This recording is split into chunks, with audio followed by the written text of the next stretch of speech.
अस्सलामुअलैकुम, welcome back to threads and needles. आज हमारे सिलाई कोर्स की क्लास नंबर 2 है।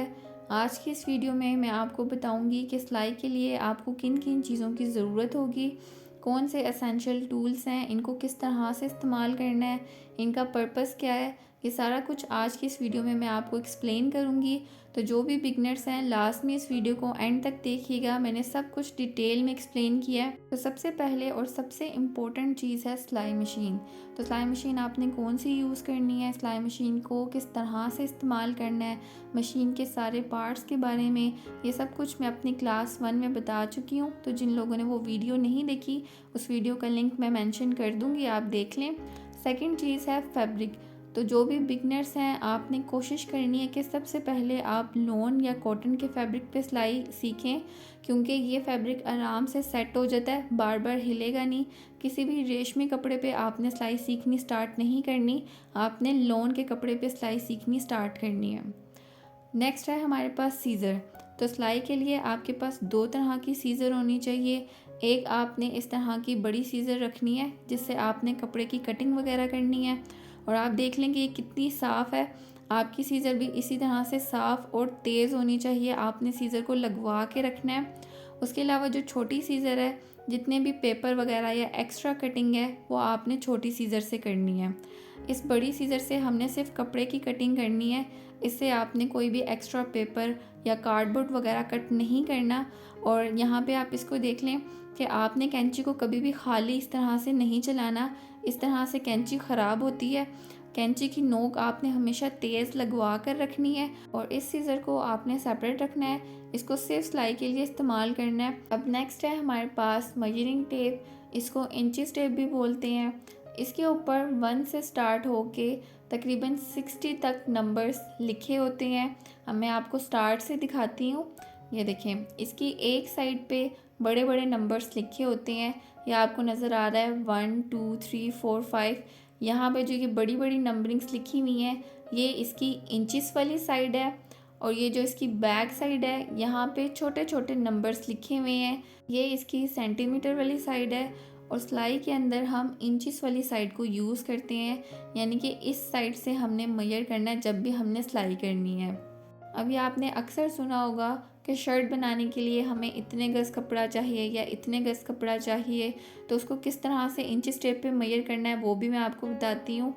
तो एक गज़ के अंदर 36 इंचिस होते हैं, यानी कि एक यार्ड या एक गज़ जिसको बोलते हैं वो 36 इंचिस के बराबर होता है। मार्केट से जब आप कपड़ा परचेज़ करते हैं तो वो आपको गज़ यानी कि यार्ड के हिसाब से मिलता है। तो ये आपको पता होना चाहिए कि एक गज़ में कितने इंचिस होते हैं। अब यहाँ पे आपने इंचिस टेप को किस तरह से यूज़ करना है ये भी आप देख लें। इन सारे नंबर्स के दरमियान का गैप जो है वो एक एक इंच कहलाता है, ठीक है। यानी कि यहाँ से यहाँ तक ये 1 इंच है, फिर यहाँ से यहाँ तक का गैप ये भी 1 इंच है, ठीक है। अब ये 1 इंच बनता कैसे है, इसको भी ज़रा आप डिटेल में समझ लें। अब स्टार्टिंग में क्योंकि यहाँ पे मेटल लगा हुआ है तो यहाँ से आपको समझा नहीं सकती, हम नेक्स्ट 1 और 2 के दरमियान से मैं आपको समझाती हूँ कि यहाँ से यहाँ तक ये 1 इंच बनता कैसे है। अब आपको पता है कि 1 से लेकर 2 के दरमियान का गैप जो है ये हमारा 1 इंच कहलाता है, ठीक है। अब ये 1 इंच किस तरह से बनेगा, ये छोटी छोटी लाइंस को कैसे मेजर करना है वो भी आप ज़रा देख लें। अब 1 से स्टार्ट जब हम इसको करेंगे मेजर करना, ठीक है, तो इसकी जो फर्स्ट लाइन है यहाँ से तो हम स्टार्ट कर रहे हैं। ये वाली लाइन को छोड़ के जो नेक्स्ट लाइन है ये हमारी कहलाती है 0.25, या फिर इसको आप क्वार्टर भी बोल सकते हैं, यानी कि 1/4, ठीक हो गया।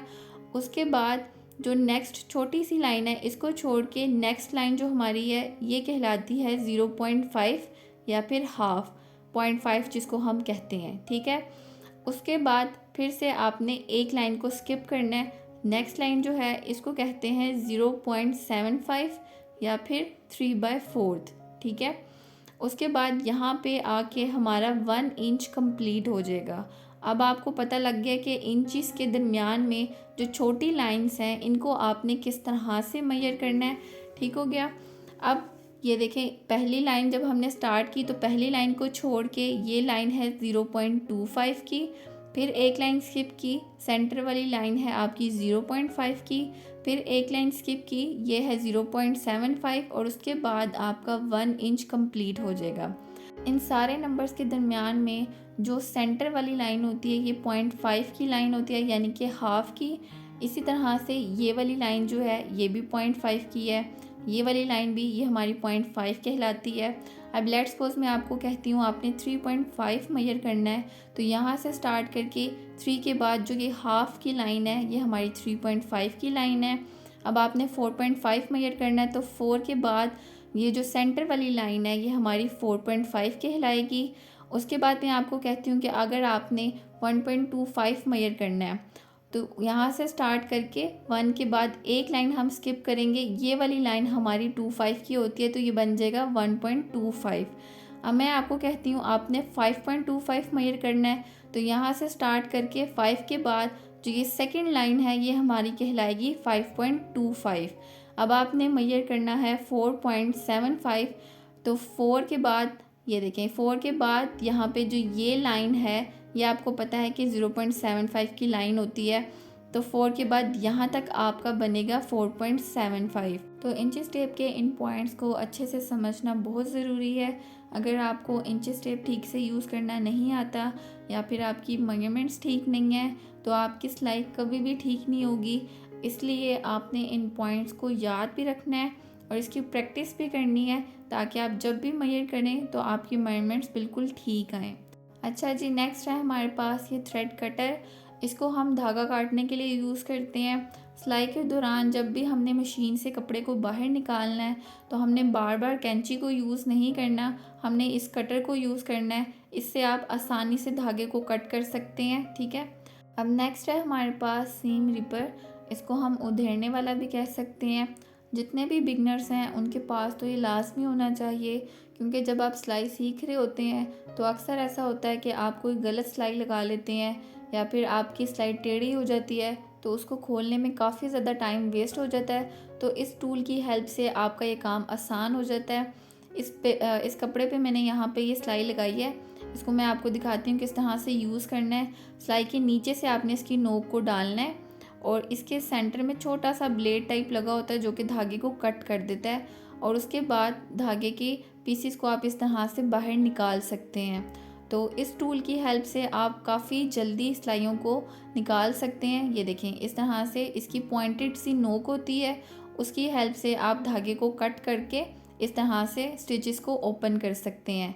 और यहाँ पे अगर आपने धागा ऊपर की तरफ करना है तो इस तरह से 2-3 स्टिचेस को आप इस तरह से ऊपर करें और उसके बाद इसको खींच के आप यहाँ से स्टिचेस को खोल सकते हैं, या फिर कपड़े को खोल के इस तरह से एक एक स्टिच को आप कट करते जाएं और साथ साथ कपड़े को खोलते जाएं। तो इस तरीके से भी आपकी सिलाई आसानी से खुल जाएगी और आपका बहुत ज़्यादा टाइम सेव हो जाएगा। इसके अलावा आपको चाहिए कोई सी भी ग्लू। मेरे पास ये 2 तरह की ग्लू है। एक ये फैब्रिक ग्लू है, इसको आप डिज़ाइनिंग में कपड़े को सेट करने के लिए यूज़ कर सकते हैं। इसके अलावा बीड्स वगैरह या फिर मिरर्स वगैरह लगाने के लिए भी इसको यूज़ कर सकते हैं। दूसरी मेरे पास है ये UHU, ये ट्रांसपेरेंट ग्लू होती है, आप कोई सी भी यूज़ कर सकते हैं। जो फैब्रिक ग्लू है ये थोड़ी सी ज़्यादा स्टिकी होती है और ये इस तरह की वाइट कलर में होती है और सूखने के बाद ये बिल्कुल ट्रांसपेरेंट हो जाती है। ये आपको किसी भी टेलर मटेरियल शॉप से आसानी से मिल जाएगी। और इसके अलावा आपको चाहिए 2 तरह के स्केल्स। तो जहाँ पे भी आपने सीधे निशान लगाने हैं वहाँ पे आपने इस स्केल को यूज़ करना है ताकि आपकी लाइंस बिल्कुल सीधी लगें। और उसके अलावा मेरे पास है ये कर्व स्केल, इसको लेग शेपर भी बोलते हैं। इसकी ऊपर वाली साइड इस तरह से कर्व में होती है और थोड़ी चौड़ी होती है, और नीचे से इसकी साइड इस तरह से पतली होती है। तो जितने भी प्लाजोस होते हैं या सिगरेट पैंट्स होती हैं या पेंट प्लाजोस होते हैं, कैप्रीज होती हैं, उनमें इसको शेप देने के लिए यूज़ करते हैं। यानी कि हम इसको रख के फिर उन प्लाजोस की और पैंट्स की शेप ड्रॉ करते हैं। इस स्केल को यूज़ करके मैं प्लाजो और सिगरेट पैंट्स बनाना सिखा चुकी हूँ। रेफरेंस के लिए आप मेरी वो वीडियोस देख सकते हैं। उन वीडियोस का लिंक मैं डिस्क्रिप्शन बॉक्स में डाल दूँगी, और आगे भी मैं इस स्केल को यूज़ करके आपको प्लाजो और पैंट्स बनाना सिखाऊंगी। इसके अलावा आपको चाहिए टेलर चौक, या जिसको हम खरिया भी बोलते हैं। मेरे पास ये 2 कलर्स में है, आपके पास भी एटलीस्ट ये 2 से 3 कलर में होना चाहिए। इसके अलावा इसमें एक ब्लू कलर भी होता है। तो जब भी आपने कपड़े पे निशान लगाने हैं, आपने इस टेलर चौक की हेल्प से लगाने हैं। कभी भी आपने पेन यूज़ नहीं करना, क्योंकि पेन के निशान फैब्रिक पे से मिटते नहीं हैं, तो वो आपके कपड़े को ख़राब कर सकता है। इसलिए जब भी आपने कपड़े पे निशान लगाना है, आपने खड़िए से लगाना है। और जब आपने साइज़ नोट डाउन करना है या टिकन के ऊपर कट वर्क्स बनाने हैं, तो आपने पेन यूज़ करना है, क्योंकि पेन की नोक जो है वो ज़्यादा शार्प होगी, इससे कट वर्क्स ज़्यादा नीट बनेंगे और फैब्रिक पे हम खरिया यूज़ करेंगे। इसके अलावा आपके पास होने चाहिए मशीन के प्रेशर फुट्स। ये मेरे पास 3 तरह के प्रेशर फुट हैं। सबसे पहले ये वाला प्रेशर फुट आप देखें, इसकी एक साइड लंबी है और एक साइड थोड़ी सी छोटी है। नॉर्मली सिलाई करने के लिए हम यही वाला प्रेशर फुट यूज़ करते हैं। और ये देखें, जो हम सिंपल सिलाई लगाते हैं उसके लिए हमने यही वाला प्रेशर फुट यूज़ करना होता है, और सिलाई मशीन में पहले से यही वाला फुट अटैच होता है। उसके अलावा होता है मशीन का सिंगल प्रेशर फुट। ये भी 2 तरह के होते हैं, लेफ़्ट और राइट। मेरे पास इस टाइम लेफ़्ट वाला अवेलेबल है, और मशीन में हम इसको इस तरह से लगाते हैं। ये मैं आपको हाथ पे रख के दिखाती हूँ। ये देखें, इस तरह से हमने इसको मशीन में लगाना होता है, और इसकी एक साइड पे उन्होंने नीडल के लिए कट बनाया होता है। ये लेफ़्ट वाला है, जो राइट वाला होता है उस पे उन्होंने कट दूसरी साइड पे दिया होता है। यहाँ पे आपने लेफ़्ट के देखने हैं कि इस साइड पे कट है, और जो राइट वाला होता है उसके इस साइड पे नीडल के लिए कट बनाया होता है। इन दोनों फुट्स को हम ज़िप लगाने के लिए या फिर पाइपिंग लगाने के लिए यूज़ करते हैं। तो जब हम स्लिट्स पे पाइपिंग करते हैं, तो एक साइड पे लगाने के लिए हमें लेफ़्ट वाला यूज़ करना पड़ता था, फिर दूसरी साइड पे पाइपिंग लगाने के लिए हमें राइट वाला फुट यूज़ करना पड़ता था। उसके लिए बार बार हमें मशीन के प्रेशर फुट्स को चेंज करना पड़ता था। तो इस चीज़ को ओवरकम करने के लिए मार्केट में एक न्यू प्रेशर फुट आया है, जो कि हमें राइट और लेफ़्ट दोनों प्रेशर फुट का बेनिफिट देगा।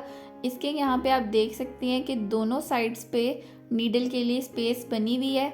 इसको आप राइट और लेफ़्ट दोनों के लिए यूज़ कर सकते हैं। बैक साइड पे इसके इस तरह से ये पेज अटैच होता है, और ये कुछ इस तरह से हम मशीन में अटैच करते हैं।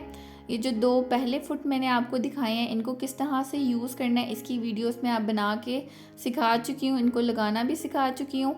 इस प्रेशर फुट को भी यूज़ करना मैं आपको सिखाऊंगी।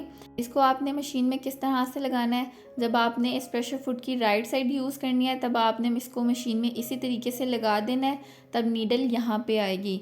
और अगर आपने इसकी ये वाली साइड यूज़ करनी है, तब आपने पीछे से इस पेज को खोल के थोड़ा सा लूज़ कर देना है, और इस पार्ट को आपने हल्का सा मूव करना है, तो ये आगे की तरफ आ जाएगा। ये देखें इस तरह से। अब आप इसको मशीन में इस तरह से लगाएंगे तो ये वाली साइड इसकी यूज़ होगी, और नीडल हमारी यहाँ पे आएगी। ये देखें, इसको जब मैंने इधर किया तो अब हम इस तरह से अटैच करेंगे, और इस साइड को हम यूज़ करेंगे, नीडल यहाँ पे आएगी। तो इस प्रेशर फुट से आपने दोनों तरह का काम कर सकते हैं, राइट का काम भी कर सकते हैं और लेफ़्ट का काम भी कर सकते हैं। आपको मशीन के फुट बार बार चेंज करने की ज़रूरत नहीं है। इसको आप सिलाई में किस तरह से यूज़ करेंगे वो भी मैं आपको इंशाल्लाह नेक्स्ट वीडियो में इसको प्रैक्टिकल करके भी दिखाऊंगी। इसके अलावा आपको चाहिए एक्स्ट्रा बोबिन, या जिसको फिरकी भी कहते हैं। अक्सर ऐसा होता है कि आपको एक ही शर्ट पे 2 से 3 कलर का धागा यूज़ करना होता है, तो आपको बार बार एक ही फिरकी को खोल के धागा ना भरना पड़े, इसलिए आपके पास एक्स्ट्रा फिरकी होनी चाहिए। उसके अलावा आपके पास मशीन की एक्स्ट्रा नीडल्स होनी चाहिए। सिलाई के दौरान अक्सर ऐसा होता है कि मशीन की सुई टूट जाती है, तो आपने हमेशा अपने पास मशीन की एक्स्ट्रा सुइयां रखनी है। तो ये मैं आपको पहले भी बता चुकी हूँ कि सुई के ऊपर नंबर मेंशन होता है। आपकी नॉर्मली मशीन के अंदर 16 या 18 नंबर की सुई लगती है, वो आपने यहाँ पे टिप पे नंबर लिखा होता है, वहाँ से आपने देख लेना है, और फिर उसी हिसाब से आपने मशीन की नीडल का पैक अपने पास रखना है। नेक्स्ट हैं जी ये स्नैप बटन्स, जिनको हम नॉर्मली टिच बटन भी कहते हैं। ये इस तरह के 2 पार्ट्स में होते हैं। इसके एक पार्ट को फैब्रिक की हम एक साइड पे अटैच करते हैं, और दूसरे पार्ट को हमने फैब्रिक की दूसरी साइड पे लगा के फिर इनको इस तरह से बंद कर देते हैं। तो नॉर्मली जो बच्चों के हम फ्रॉक्स वगैरह बनाते हैं, बैक गले पे हम इसको लगा के यूज़ करते हैं, और लेडीज़ के जो कफ़ वगैरह बनते हैं उसके अंदर भी इसको यूज़ करते हैं। ये बहुत ज़्यादा एक्सपेंसिव नहीं होते, बहुत सस्ते होते हैं, तो इनका पूरा पैक आप आसानी से रख सकते हैं। उसके अलावा ये 2 कलर्स में होते हैं, मेरे पास ये सिल्वर है इनमें एक ब्लैक कलर भी होता है, आपने लेडीज़ के अबाया वगैरह पे देखा होगा, उस पर भी ये बटन्स अटैच होते हैं। इसके अलावा है जी इलास्टिक। तो ये मेरे पास 3 डिफरेंट तरह के इलास्टिक हैं। जो सबसे पहले मेरे पास इलास्टिक है, इसकी आप चौड़ाई देखें, ये तकरीबन 1.25 इंच चौड़ा इलास्टिक है और इसको ट्राउज़र्स में यूज़ करते हैं। ट्राउज़र्स में यूज़ करने के लिए तकरीबन 1 से 1.25 इंच चौड़ा इलास्टिक जो है वो मुनासिब रहता है। इसका पूरा रोल होता है इतना बड़ा, ये अब ख़त्म हो चुका है। आप इसका पूरा रोल एक दफ़ा बाय कर लें तो आपको काफ़ी ज़्यादा सस्ता पड़ेगा। नेक्स्ट है मेरे पास ये पतला इलास्टिक, ये इस तरह से गुच्छी की फॉर्म में मिलता है और इसकी जो चौड़ाई है ना वो आप देख सकते हैं यहाँ पे कि सिर्फ 1/4 इंच चौड़ा ये इलास्टिक है। इसको आप कफ वगैरह में यूज़ कर सकते हैं और जो डिफरेंट डिज़ाइनिंग होती है स्लीव्स की उसमें ये आजकल काफ़ी ज़्यादा यूज़ हो रहा है, उस पर भी मैं काफ़ी वीडियोस बना चुकी हूँ। ठीक है, नेक्स्ट मेरे पास है ये थोड़ा सा इससे चौड़ा इलास्टिक, इसकी लचक काफ़ी ज़्यादा अच्छी है। इसको आप बच्चों के फ्रॉक वगैरह में बेल्ट बनाने के लिए यूज़ कर सकते हैं। इसके अलावा स्लीव्स के कफ में भी इसको यूज़ किया जाता है। ट्राउज़र की डिफरेंट डिज़ाइनिंग के लिए आप इसको यूज़ कर सकते हैं। काफ़ी ज़्यादा स्ट्रेचेबल है और इसको आप डिफरेंट डिज़ाइनिंग में यूज़ कर सकते हैं। तो ये जो 2 तरह के इलास्टिक हैं इनको आप चाहें तो स्किप कर सकते हैं, लेकिन जो ये चौड़ा इलास्टिक है ये आपके पास लाज़मी होना चाहिए। इसके अलावा आपके पास होनी चाहिए ये पिन्स। ये इस तरह की हिजाब पिन्स होती हैं, 2 साइज़ेस में अवेलेबल होती हैं। मेरे पास ये छोटा साइज़ है। सिलाई में आपको ये बहुत ज़्यादा हेल्प करती हैं। जब भी आपने 2 कपड़ों को सेट करना हो तो आप इन पिन्स की हेल्प से फैब्रिक को सेट कर सकते हैं। अक्सर आपने देखा होगा कि जब मैं गला बनाती हूँ तो मैं गले को इन पिन से सेट करके उसके बाद स्टिच करती हूँ, तो ये बहुत यूज़फुल है। उसके अलावा आपके पास मशीन का ये ऑयल ग्लास भी होना चाहिए।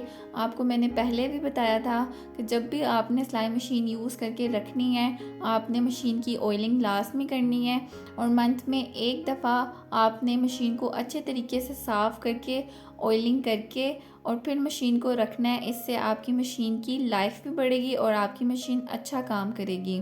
इसके अलावा आपको चाहिए पेपर टिकन, या जिसको आप बुकरम भी कह सकते हैं। ये मेरे पास 2 तरह की है, एक थोड़ी सी थिक है और एक पतली है। पेपर टिकन को हम नेक डिज़ाइन बनाने के लिए और डिज़ाइनिंग वगैरह करने के लिए यूज़ करते हैं। ये एक थिक पेपर टाइप का मटेरियल होता है जिसकी एक साइड शाइनी होती है और एक साइड इसकी मैट होती है।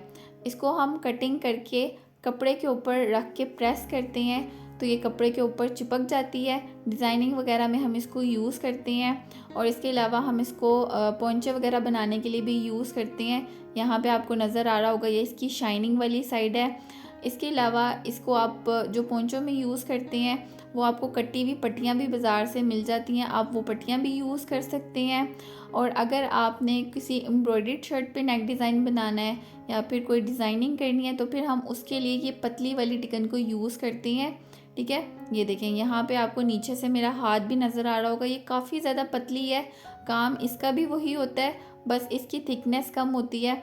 इसकी भी एक साइड इसी तरह से शाइनी होती है जिसको हम प्रेस करके कपड़े के ऊपर चिपकाते हैं।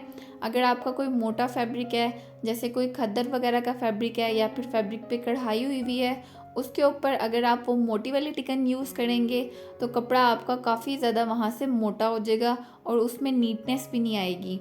तो उसके लिए आपने ये वाली टिकन यूज़ करनी है और आगे मैं आपको फर्दर वीडियोस में दिखाऊंगी भी कि आपने नेक डिज़ाइन किस तरह से बनाना है, टिकन को किस तरह से यूज़ करना है, वो आगे चल के मैं आपको सिखाऊंगी। नेक्स्ट है जी मेरे पास सोल्डरिंग आयरन, जिसको काविया भी कहते हैं। ये डिफरेंट वोल्ट्स में अवेलेबल होता है और आगे से इसकी टिप्स भी चेंज होती हैं। मोटी टिप वाला भी आपको मिल जाएगा और बारीक वाला भी मिल जाएगा। इसको हम पैचेस वगैरह लगाने के लिए और कटवर्क्स वगैरह बनाने के लिए यूज़ करते हैं। तो जो बिगनर्स हैं उनको तो इसकी ज़रूरत नहीं है, लेकिन जो आगे एडवांस डिज़ाइनिंग वगैरह सीखेंगे उनको इसकी ज़रूरत पड़ेगी। तो आप एक ही दफ़ा इसको परचेज़ कर लें, ये आपके बहुत ज़्यादा काम आएगा डिज़ाइनिंग में। उसके अलावा है जी एक्स्ट्रा नलकियाँ। अगर तो आप रूटीन में सिलाई करते हैं या सिलाई सीख रहे हैं तो आप काफ़ी ज़्यादा नलकियाँ एक ही दफ़ा ला के रख लें ताकि आपको बार बार नलकियाँ ख़रीदने के लिए बाज़ार ना जाना पड़े। आपके पास हर कलर की नलकी घर में अवेलेबल होनी चाहिए। तो ये थी जी आज की वीडियो सिलाई के एसेंशियल टूल्स के बारे में। मैंने सब कुछ डिटेल में एक्सप्लेन किया है। अगर फिर भी आपका कोई सवाल है तो आप कमेंट सेक्शन में पूछ सकते हैं। आई होप कि ये वीडियो आपके लिए यूज़फुल रही होगी। तो वीडियो को लाइक शेयर और कमेंट करना ना भूलें। साथ ही मेरे चैनल को भी सब्सक्राइब कर लें। मिलते हैं अगली क्लास में। अल्लाह हाफिज़।